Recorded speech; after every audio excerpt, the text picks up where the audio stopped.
지금부터 일기장 적은 글을 읽도록 하겠습니다.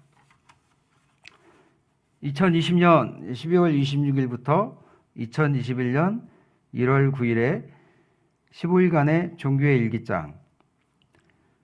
24일 선호와 함께 여행을 갔던 친구가 코로나19 확진자가 되었다는 소식을 접하고 우리 가족 3명은 즉시 코로나 검사소로 달려갔다.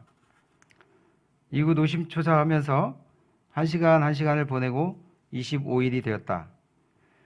25일 오후 나와 미경은 질본으로부터 음성 판정을 받았지만 선호는 아직 결과를 받지 못하였다. 문제는 우리 이삿날이 26일이었기에 선호가 확진 판정 통보를 받으면 우리는 모든 것이 올스톱되고 이사도 2주로 미뤄야 하는 상황이다. 25일 질본과 통화하여 우리 이사 사정을 말씀드렸고 질본 지침을 받았다. 드디어 26일 이삿날. 아침부터 결과를 아직 통보받지 못한 선호가 사용했던 친구류 등을 모두 싸서 자가용으로 먼저 옮기고 선호 방은 소독을 다 마친 후 한참을 환기시키고 이사가 시작되었다.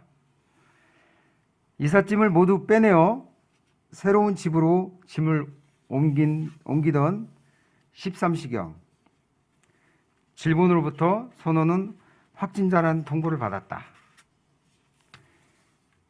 이삿짐을 정리하지 못한 채 거실에 잔뜩 짐이 적재한 상황에서 우리 가족의 격리가 시작되었다.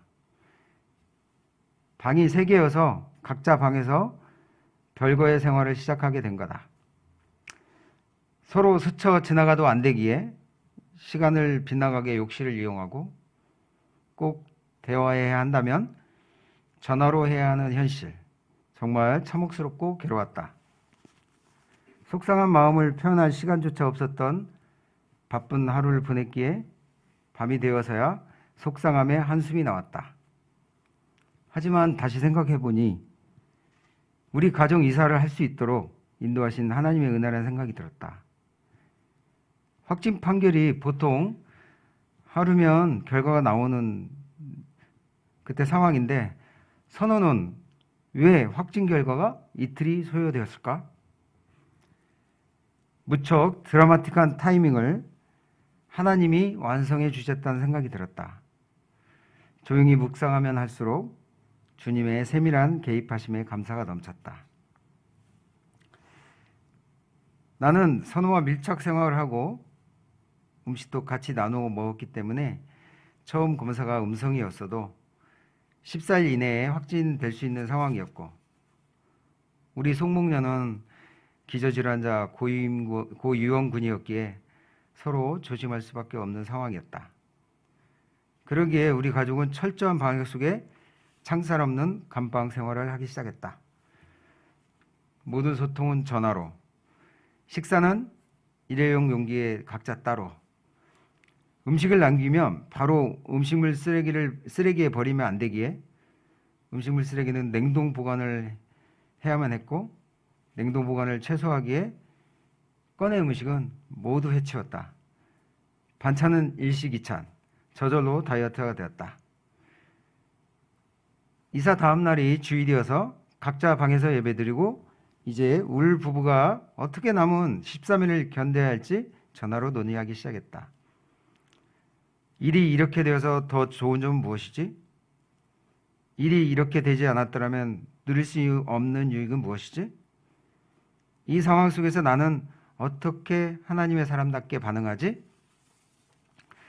이 질문의 답변은 오케이, 다니엘 금식 기간이 곧 다가오지. 우선 말씀을 20장씩 읽자. 다니엘 금식 기간에 읽을 창세기부터 룻기까지 쭉 달려가자. 그래서 우린 하루 타임테이블을 크게 3덩어리로 나누었다.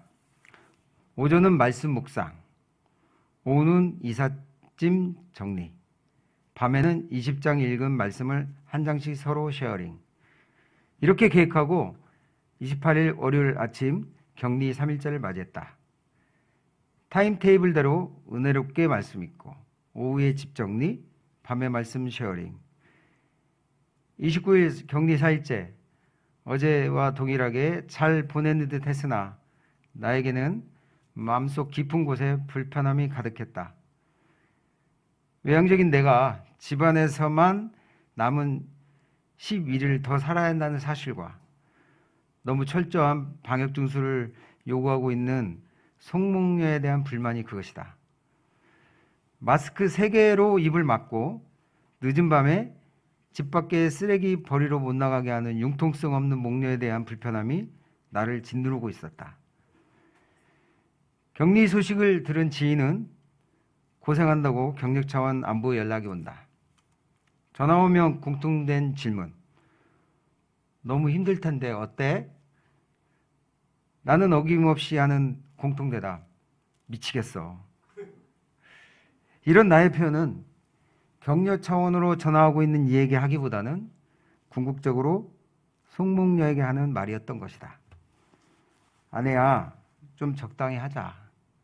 숨통이 막힐 것 같아. 어떻게 이렇게 남은 10하루를 살아? 이런 마음의 표현을 한 단어, 미치겠어라고 하였던 것이다. 이내 송목녀와 큰 충돌을 하게 되었다. 물론 계속 작은 충돌은 있었는데 결국 폭발한 것이다. 야매, 잔머리가 발단된 나와 준법 정신이 투철하고 정도를 걷는 아내와의 가치관 충돌이었다. 거기에 아내는 지병이 있었기에 민감한 상황인데 나는 위생에 대해 아내의 기준에 최저 수준으로 지켰던 것이다. 아내의 감정이 폭발한 순간 아내는 울면서 내뱉은 짧고 강력한 한마디. 당신은 건강하니 괜찮겠지만 난 병원 가기 싫어. 가고 싶지 않다고. 충격의 메아리였다. 내 진정 사랑하는 아내가 병원 가는 것은 아니 안 되지. 순간 정신이 번뜩 났다. 이내에 나는 나의 모든 행동과 생각을 완전히 바꾸었다. 지인이 안부 묻는 질문에 대한 나의 답변은 은혜로 잘 살고 있어. 해보니 그리 어렵지 않네. 긍정으로 그리고 만족하는 표현으로 바꾸었다.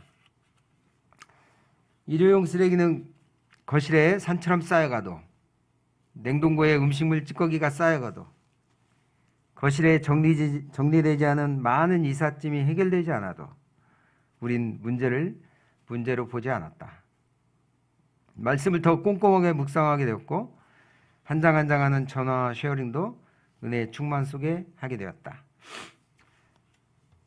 가끔 영상통화로 사랑을 재확인하면서 우리 부부의 관계와 하나님의 관계는 더 튼튼해지고 친밀해졌다. 8년 만에 햇빛이 잘 드는 집을 주심에 감사하는 마음으로 집 정리 시간이 노동이 아닌 작품을 완성하는 시간이었다. 교회 지체들이 문 앞에 놓고 간 음식도 별식으로 맛있게 먹으며 사랑 공동체의 성기에 감사를 느끼는 시간이다.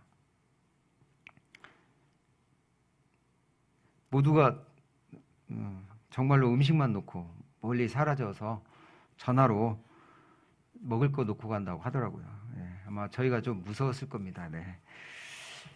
기도의 숨결도 느낄 수가 있었다. 특별한 기쁜 소식도 주님은 선물로 주셨다. 선우가 수시로 대입 합격이 무려 3곳이 되어 선택할 수 있는 은혜였다. 이 기쁜 소식을 갑방에서 소리 지르며 축하해주며 고난 중에 주시는 기쁨의 선물을 맛보았다. 오전 4시간 말씀 묵상 그리고 밤에 말씀 쉐어를 연속 15일 하다 보니 마치 내가 수도원에서 수도사의 길을 걷고 있는 것 같은 착각도 느끼게 되었다. 학영삼을 수료했던 차라 더욱더 주님과의 친밀한 대화를 습관화하기 위한 훈련도 철저히 하면서 하나님이 친구 같은 경험을 여러 번 하기도 하였다. 드디어 격려 해제일이 다가온다. 그날이 2021년 1월 9일. 그런데 놀랍게도 드라마틱하게도 우리 아들 선희 군 제대일이 1월 9일. 하나님이 우리 가정을 완전체로 회복시키기 위해 날짜까지 완벽하게 세팅해 놓았던 것이다. 선희가 코로나 사태로 휴가를 갈 수 없었기에 조기 전역을 하게 되었는데 그날이 우리 가정 격리 해제일인 것이다. 한 채 오차도 없었다.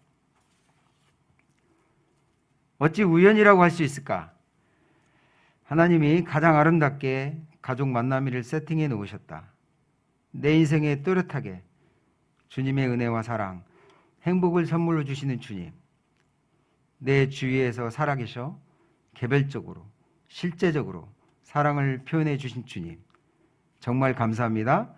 주님의 은혜를 강력히 느끼고 깨닫습니다.